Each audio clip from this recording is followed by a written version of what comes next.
How's it going, YouTube? Ed, WeskerGriff, coming back with a mail day recap video. Going to be showing off one package that I recently got in from Topps.com. If you've been watching videos or you've been following the Facebook groups or even on Twitter and Instagram, you know that recently a mail day from Topps will probably include this. The famous, the infamous Project 2020. The project that solicits a myriad of opinions, all the way from people who passionately enjoy it to the people who absolutely despise it. So what I mean by that is I've been kind of deep diving on Twitter, Instagram, and Facebook to see what people really think about Project 2020. And there's a good contingent of people out there that absolutely despise it. I think Eric, those back pages, calls those people baseball card goggles. They have their baseball card goggles on, which I thought was pretty hilarious. But there are so many people out there that really don't like Project 2020. And there's a myriad of opinions maybe why they don't like it. I think a good majority of them might have POMO, which is an acronym that's short for pissed off, missed out. But not all people are like that. I think just some people just don't like the artwork and they maybe don't get it.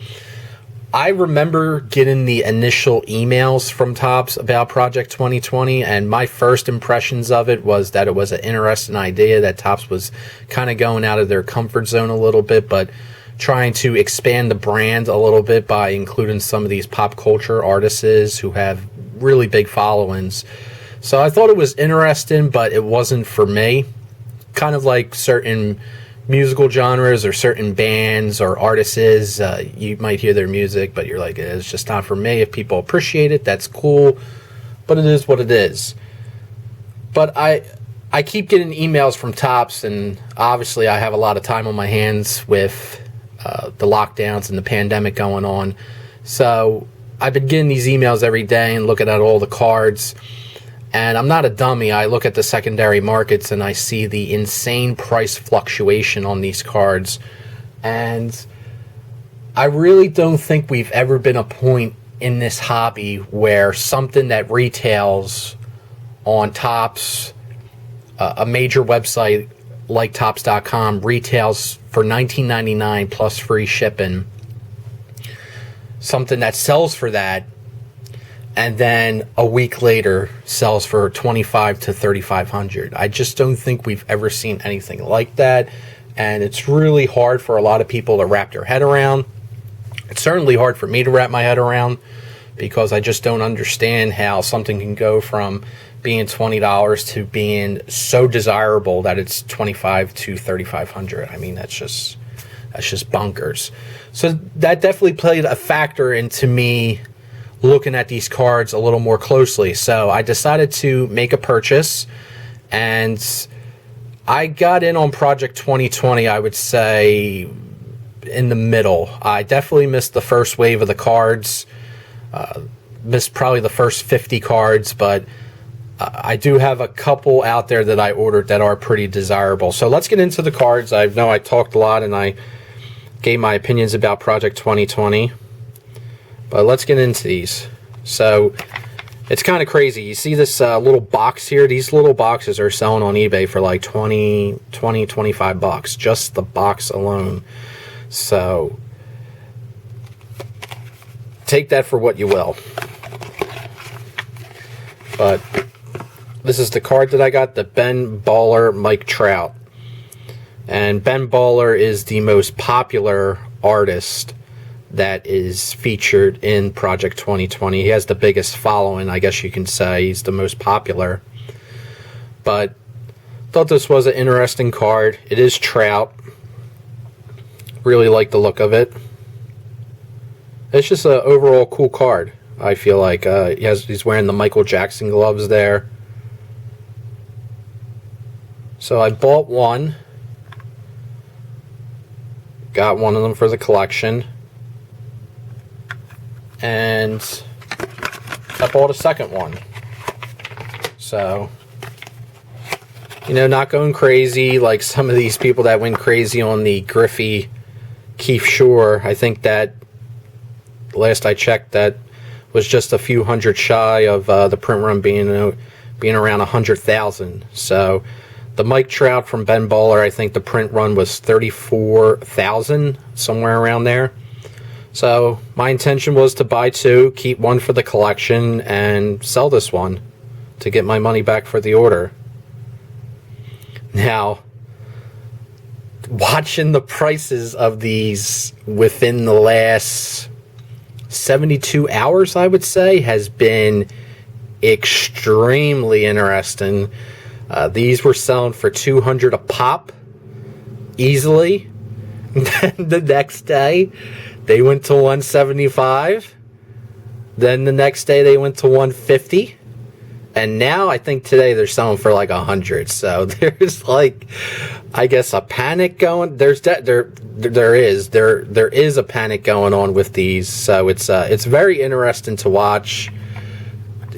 It's kind of funny, I feel, to watch, to just see all these people freaking out. It's like they're all running for the lifeboats. Screw the women and children. Jump into the boats. But I don't know. I'm having a lot of fun with it. I think it's kind of hilarious, honestly.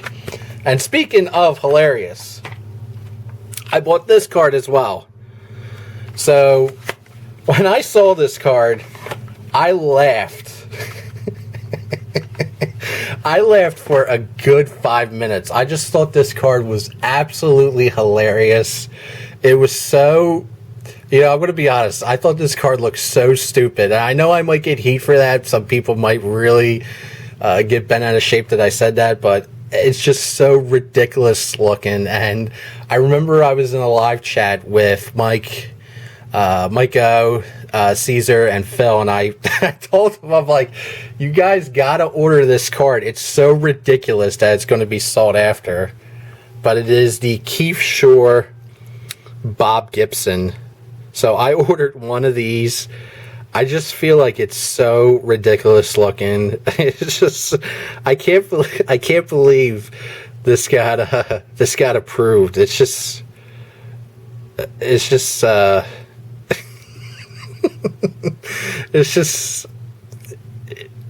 don't know. I'm not an art person. I mean, I've been to the Philly Art Museum and stuff like that, but I don't have a preference for it. But I found out Keith Shore is actually a local Philly dude, so that's really cool.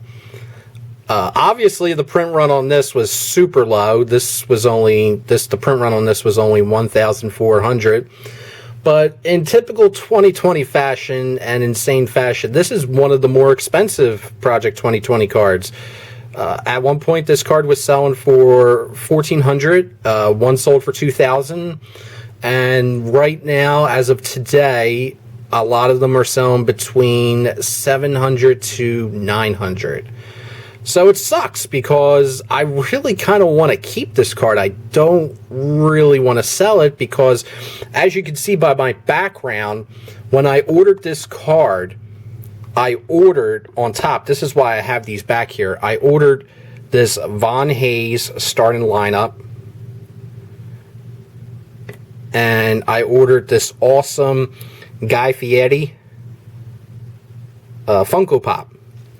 So I wanted to have a new background of that. I wanted to have a set new background. Because this card to me is just, it's just so hilarious and so funny. But I think I would be a colossal idiot if I didn't sell this card for what it's selling for. I mean, with that $800 to $900, I could buy a really, really nice vintage card or a really nice modern rookie for my collection. And I'm just really disappointed I only bought one of these, so I should have bought two, but what can you do? At least I got one of them. But Project 2020, it's absolutely insane, utterly crazy, and yeah, it just goes to show you never know. Some stuff can you never know what's going to take off. The print run on those baller trouts was 34,000 because I guess people thought they would go through the roof, but the Keith Shore, Bob Gibson only barely sold any, and I'm assuming that was a factor in why the Griffies also almost eclipsed 100,000. So maybe maybe instead of the Gibson here, I'll put the Keith Shore Griffey. So maybe I'll throw the Griffey in there to stand next to Gandalf and Von Hayes and Guy Fieri, because we're all going to Flavortown. So that's all I got for you. Kind of a long video, and I only showed 3 cards, and I was pretty much just talking the whole time. So let me know what you guys think in the comments. Leave it down below. And I hope everyone out there is doing well. So take care. Have a great weekend. Let's all go to Flavortown. Peace.